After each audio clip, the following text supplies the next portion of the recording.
Terima kasih Anda masih bersama kami di Kompas Petang, saya Cynthia Rompas. Saudara anggota fraksi PDIP DPR RI Masinton Pasaribu mengusulkan hak angket terkait putusan Mahkamah Konstitusi soal batas usia Capres-Cawapres yang memuluskan jalan Gibran Raka Buming Raka jadi bacawa pres Prabowo Subianto. Hal ini disampaikan Masinton di tengah rapat paripurna DPR meski sempat terkendala mati mikrofon. Masinton tetap mengajukan hak angket terkait putusan MK. Masinton menilai putusan MK menginjak-injak konstitusi karena prosesnya tak sesuai dan mengancam demokrasi.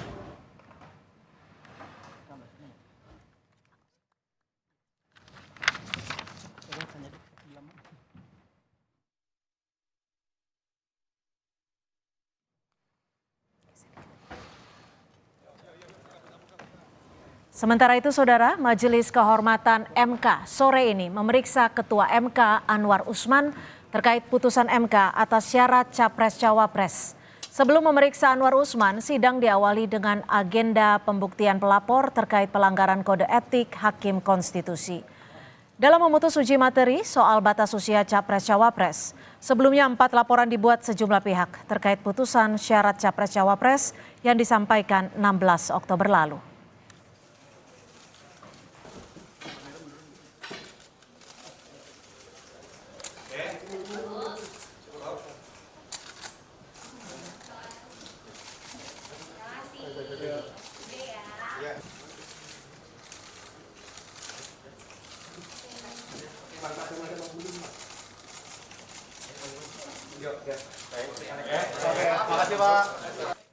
Anggota DPR Komisi 11 fraksi PDI Perjuangan Masinton Pasaribu mengusulkan DPR gunakan hak angket terhadap MK.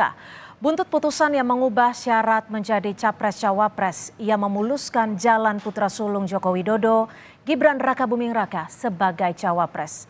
Masinton menilai putusan MK itu sebagai tragedi konstitusi. Apakah ini akan menjadi awal seteru PDI Perjuangan dengan Jokowi? Lalu seberapa kuat usulan ini akan mendapat dukungan politik dari partai lain?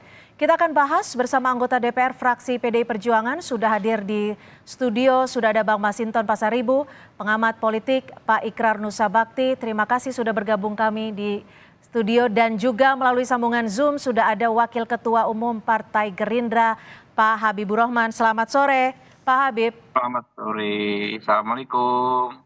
Waalaikumsalam, Bib. Yo, Om Inton, Pak Ikrar. Baik, saya akan langsung ke Bang Masinton. Bang, Kalau dilihat hak angket yang tadi Abang ajukan, apa sebenarnya? Apakah ini menjadi bentuk sebagai serangan? Jadi tadi dari PDIP ke Jokowi? Di paripurna tadi saya lakukan interupsi, saya sampaikan tentang tragedi konstitusi tadi. Karena apapun kita nggak ingin nih sejarah ini dibikin mundur kembali. Apapun konstitusi itu bukan sekedar hukum dasar, bukan sekedar hukum yang tertulis. Tapi konstitusi itu adalah jiwa dan roh sebuah bangsa. Sebagai roh dan jiwa sebuah bangsa, maka dia harus dijaga betul konstitusionalitasnya. Nah, maka tadi saya sampaikan dalam sidang paripurna DPR RI bahwa kita berdiri di sini atas dasar konstitusi. Presiden maupun eksekutif, yudikatif memiliki kewenangan dan lain-lain atas dasar konstitusi dan perundang-undangan. Maka itu harus kita jaga.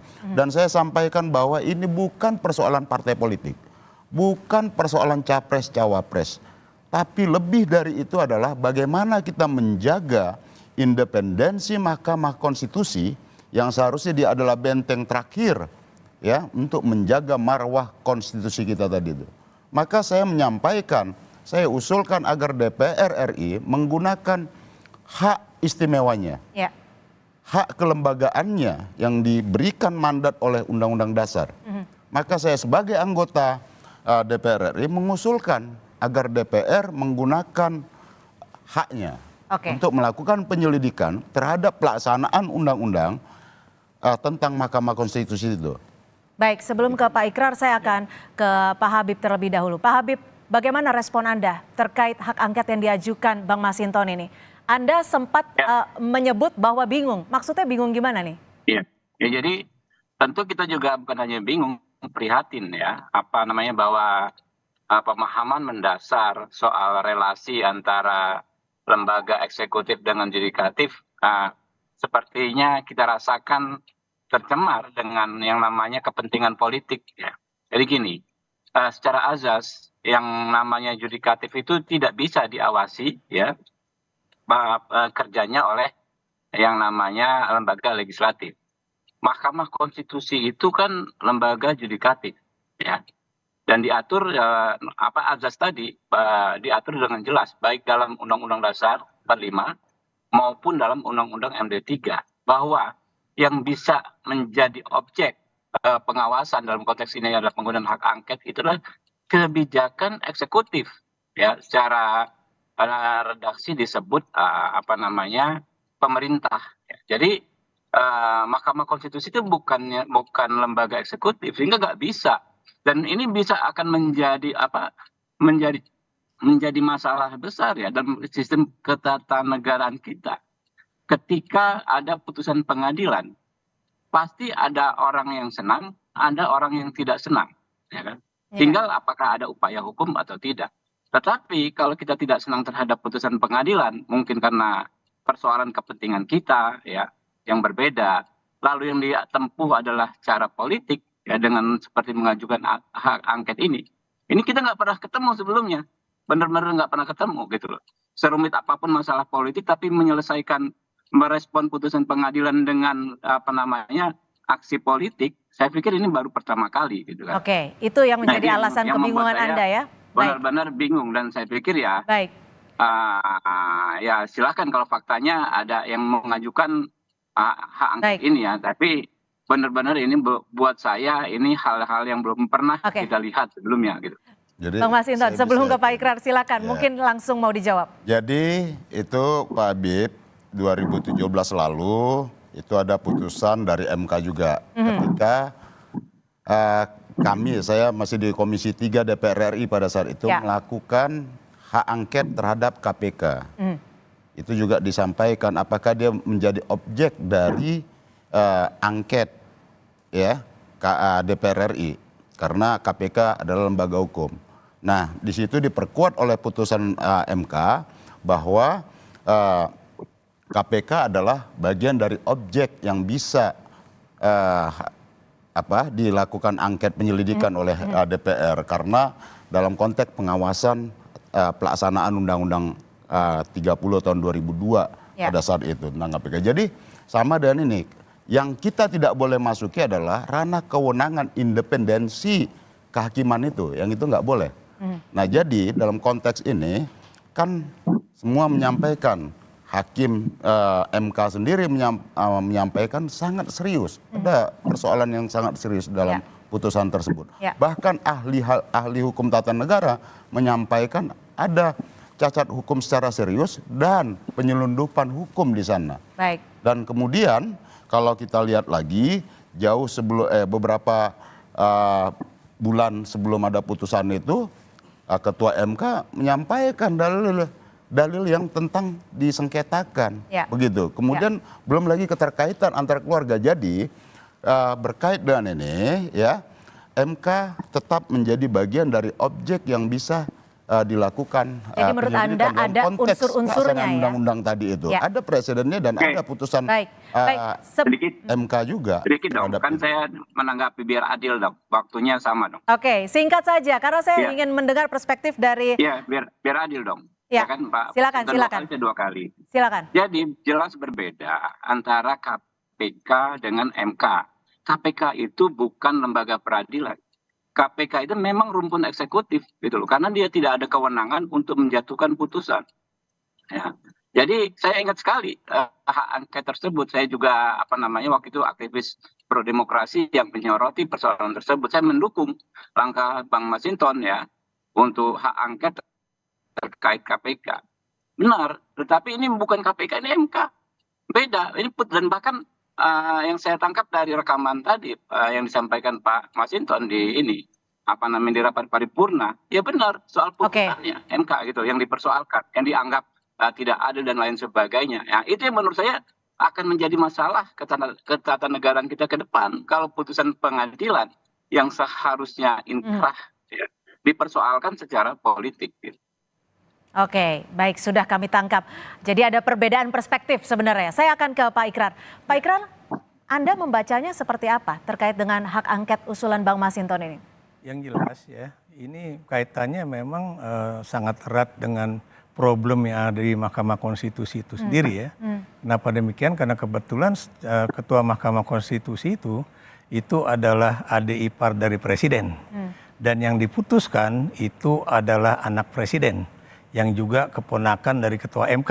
Nah ini, dan Anda juga tahu ya, itu banyak sekali kritikan-kritikan terhadap MK bahwa dalam beberapa tahun terakhir ini MK itu menjadi judisialisasi politik ya. Jadi itu yang terjadi dan kemudian juga terjadi juga politisasi dari Mahkamah Konstitusi ya.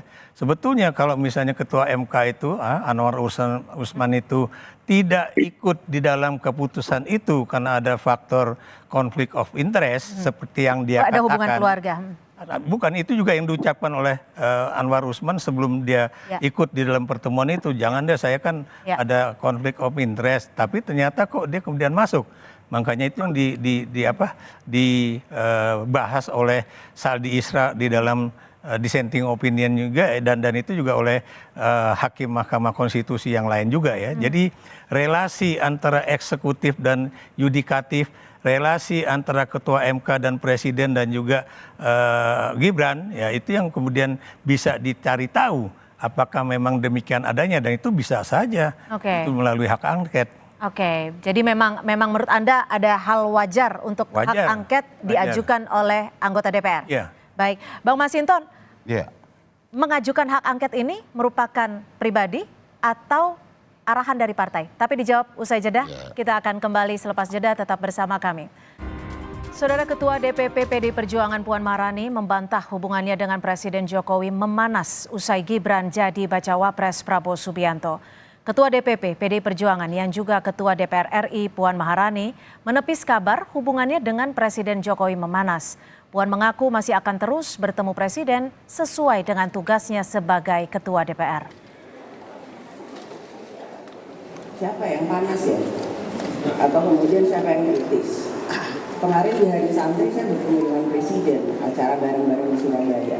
Jadi kalau menanyakan akan ada pertemuan, akan ada selalu pertemuan antara Ketua DPR dengan Presiden Republik Indonesia. Karena saya sebagai Ketua DPR tentu saja secara fungsional tetap harus menjalankan tugas-tugas saya sebagai Ketua DPR bersama atau ada Presiden atau tidak ada Presiden, begitu juga Presiden. Jadi pasti akan ketemu terus sama Presiden. Sementara itu, Presiden Joko Widodo enggan berkomentar soal pernyataan elit PDI Perjuangan yang menyatakan kecewa karena merasa ditinggalkan usai Gibran menjadi bacawa pres Prabowo. Respon itu disampaikan Presiden di sela kunjungan kerjanya di Gianyar, Bali.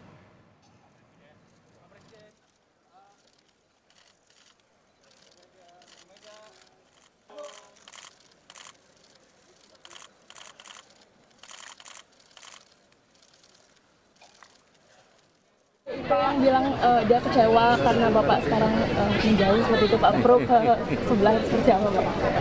Saya nggak ingin mengkomentari. Terima kasih, Bapak.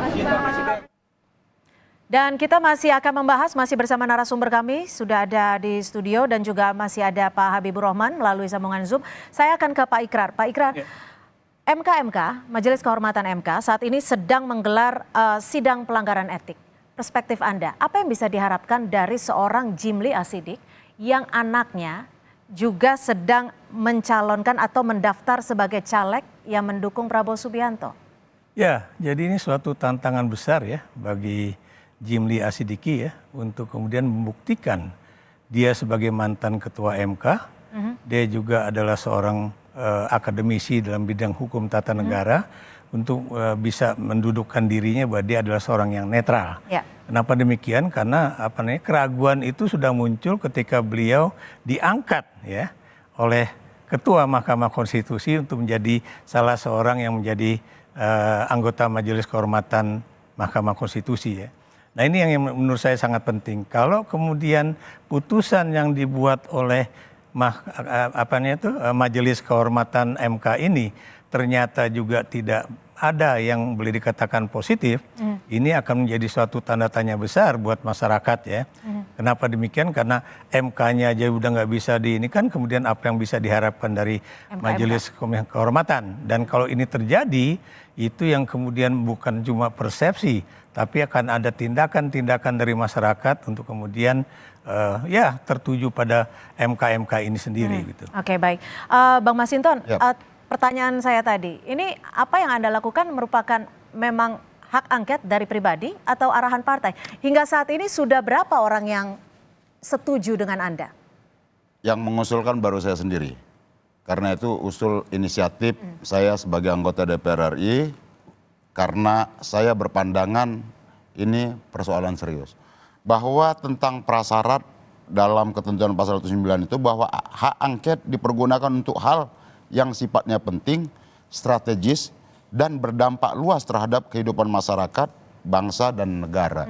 Nah jadi bagi saya berpandangan kita nggak ingin ya proses reformasi dan demokrasi ini berjalan mundur ke belakang. Karena apapun ya, reformasi itu mensyaratkan anti KKN. Maka TAP MPR nomor 11 tahun 98 itu adalah tentang penyelenggaraan negara yang bebas dari KKN dan kemudian tahun 99 produk turunan dari TAP tersebut. Tapi ini bukan bagian dari kritikan PDIP yang kecewa ya terhadap apa yang sudah terjadi belakangan ini?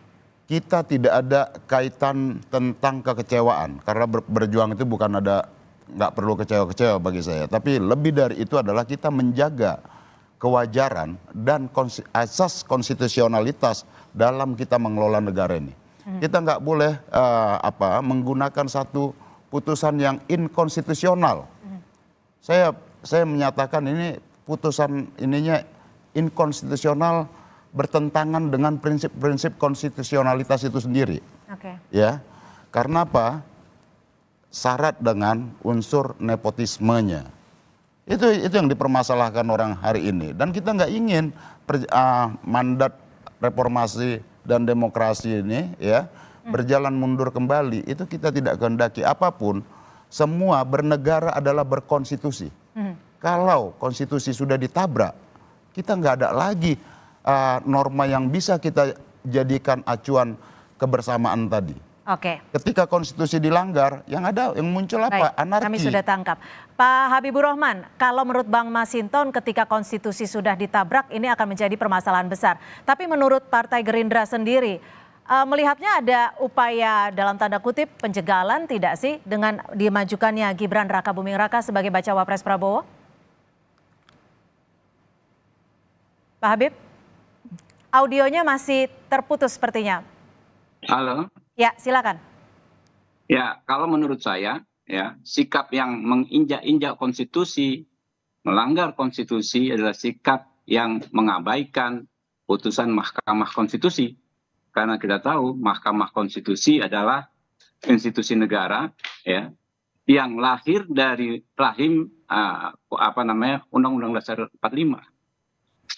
Jadi kalau institusi yang kita bikin dalam konteks menjalankan amanat reformasi ya diantara Mahkamah Konstitusi, putusannya kita hina demikian rupa, kita abaikan demikian rupa, itu adalah pembangkangan konstitusi itu sendiri.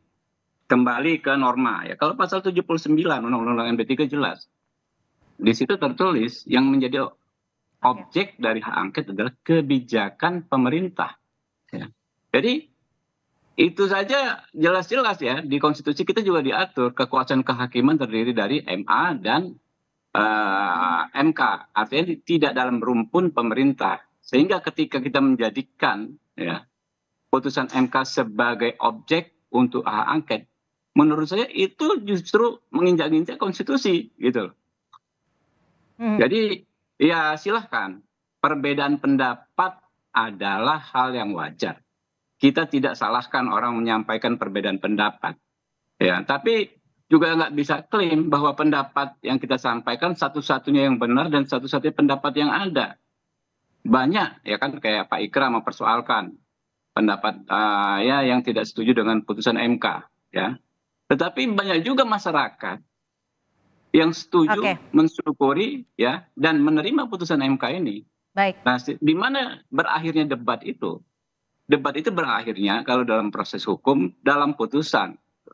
Jadi kalau apa namanya majelis hakim sudah membuat putusan, berakhirlah debat seharusnya. Tapi ya silahkan saja kalau memang ada juga teman-teman yang tidak mau apa namanya tidak berkenan bersikap apa Jadi namanya menghormati konsekuen dengan apa langkah. yang diatur dalam rule of the game ya konstitusi kita gitu loh. Oke, saya akan ke Pak Ikrar. Ya. Pak Ikrar, kalau Anda melihatnya apa yang dilakukan Bang Masinton saat ini merupakan bentuk gertakankah atau memang sudah suatu hal yang lazimkah atau memang suatu bentuk kekecewaan dari PDIP terhadap apa yang sudah dilakukan ataupun yang belakangan terjadi terhadap Jokowi? Yang jelas PDIP memang masih mungkin kecewa dengan Jokowi. Tapi kalau menurut saya hak angket ini bukan suatu hal yang terkait dengan persoalan hubungan partai dengan pribadi yang dulu didukungnya. Tapi ini adalah persoalan yang terkait dengan apakah MK telah menjalankan tugasnya secara baik, dan itu ada kaitannya dengan tadi saya katakan relasi kekuasaan dan juga relasi kekeluargaan di situ ya. Jadi kalau Bung Habibur Rahman mengatakan bahwa kalau kita menentang keputusan MK itu berarti kita menginjak-injak konstitusi, itu kalau MK sudah melakukan tugasnya dengan rel yang ada. Tapi kalau relnya itu dia ternyata belok-belok, itu buat saya kalau kita mempersoalkan putusan MK bukan kemudian kita menginjak-injak konstitusi, justru kita ingin menegakkan konstitusi itu sendiri. Oke. Dan karena itu buat saya apa yang diajukan oleh Masinton ini ya, nah, nanti kalau memang lolos itu buat saya itu adalah hak dari sebuah anggota DPR, seorang anggota DPR dan kelompoknya untuk membahas apakah memang terjadi relasi kekuasaan antara presiden dengan Mahkamah Jadi menurut Konstitusi. Anda relnya memang belok-belok saat Kalau ini? buat saya ya, kalau dia relnya benar kan misalnya ketua Mahkamah Konstitusi harusnya memang tidak berada di dalam ruang itu untuk ikut memutuskan, karena dari awal dia sendiri mengatakan ada konflik of interest karena Gibran itu ponakan saya gitu kan. Tapi kemudian tiba-tiba dia ikut kan, makanya dipersoalkan paling tidak oleh 2 hakim konstitusi yang waktu itu juga mengeritiknya begitu. Ya, Bang Masinton, kira-kira kan Anda tadi menyebutkan bahwa besok baru akan bekerja nih. Ya. Saat ini baru Anda sendiri ya. Kita lagi membuat. Kira-kira dari partai mana saja yang bisa Anda ajak? Ya tentu kita akan mengajak seluruh teman-teman, minimal 25 orang syaratnya itu. 25 anggota untuk mengajukan ke paripurna DPR. Nah maka kita berharap teman-teman yang lain punya common sense yang sama. Ini ada ancaman serius terhadap konstitusionalitas kita. Maka apapun itu dalam prinsip check and balance ya, hak ini bisa kita gunakan. Yang kita nggak boleh masuki adalah dalam ranah independensi kekuasaan kehakiman itu ya, kita tidak akan masuk ke sana. Tetapi kita harus tahu bahwa yang menjadi kegelisahan masyarakat hari ini ya, ada unsur nepotisme dan lain-lain, ada unsur pelanggaran undang-undang di sana. Ini agar menjadi koreksi bahwa hakim-hakim MK itu adalah satu di antara syaratnya adalah dia harus negarawan. Maka ini yang perlu menjadi kenapa saya berpandangan bahwa tetap MK itu adalah objek yang bisa diajukan hak angket tadi itu terkait dengan pelaksanaan undang-undang tentang Mahkamah Konstitusi dan undang-undang lainnya yang terkait dengan Mahkamah Konstitusi sendiri. Baik, saya akan ke Pak Habib. Pak Habib, jika nanti dipenuhi syarat-syaratnya ada 24 atau 25? 25 dengan minimal 1 fraksi, apa upaya yang akan dilakukan oleh pihak Anda? Ya, saya sih masih berharap ya rekan-rekan bisa menyadari bahwa apapun persoalan politik kita, janganlah kita memaksakan, memperkosa sistem ketatanegaraan ya yang sudah ada gitu loh. Silahkan kita punya pendapat secara politik, punya kepentingan secara politik, nggak ada yang salah. Tapi kalau kita masuk ke bidang yang salah, ini akan menjadi presiden yang tidak baik. Ya, jelas-jelas lembaga yudikatif dimanapun nggak bisa ya dikritisi secara prosedurnya ya maupun secara substansinya oleh lembaga legislatif gitu. Dan saya nggak mau berandai-andai ada 25 orang yang setuju untuk mengajukan. Saya masih bisa berharap ya sepanas apapun situasi politik kita, tetapi kita masih bisa bersikap kepala dingin gitu loh. Masih banyak cara lain bagi kita masing-masing untuk memperjuangkan idealisme dan kepentingan politik kita masing-masing. Oke, Pak Ikrar, menurut Anda ini hak angket ini ujungnya akan kemana sih? Dan menurut perspektif Anda, kira-kira apa yang akan dilakukan Presiden Jokowi? Kan biasanya memang punya ciri-ciri yang berbeda nih. Biasanya menurut Anda Pak Jokowi akan melakukan hal apa nih? Kalau Pak Jokowi pasti akan bilang bahwa saya tidak akan intervensi masalah itu. Sebagai seorang presiden dia akan melakukan seperti itu. Sama juga seperti bahwa dia nggak tahu tiba-tiba anak saya dijadikan cawapres, ya saya merestui dan mendoakan. Padahal kita tahu proses itu dia ikut bermain. Kalau dia nggak ikut bermain, saya beri contoh ya, bagaimana mungkin habis Kaisang bisa menjadi anggota PSI hari ini, 2 hari kemudian bisa jadi ketua umum. Berapa hari sebelumnya pimpinan PSI itu juga mendatangi Pak Jokowi di istana Bogor, Pak, itu ya. Kemudian juga bagaimana mungkin kemudian tiba-tiba kelompok koalisi Indonesia Maju itu mendukung Gibran ya, tanpa ada persetujuan dari Jokowi dan juga tanpa ada cawe-cawe dari Jokowi. Kenapa demikian?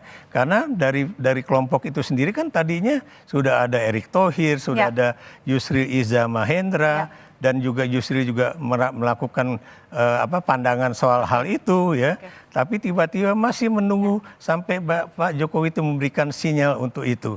Dan jadi kalau dia tahu dia menyetujui dan mendoakan, berarti dia tahu persis bagaimana proses itu terjadi. Oke, baik. Jadi secara kasat mata publik mungkin akan standar seperti yang dilakukan Pak Presiden, tetapi apa yang akan dilakukannya kita akan lihat nanti seperti itu ya.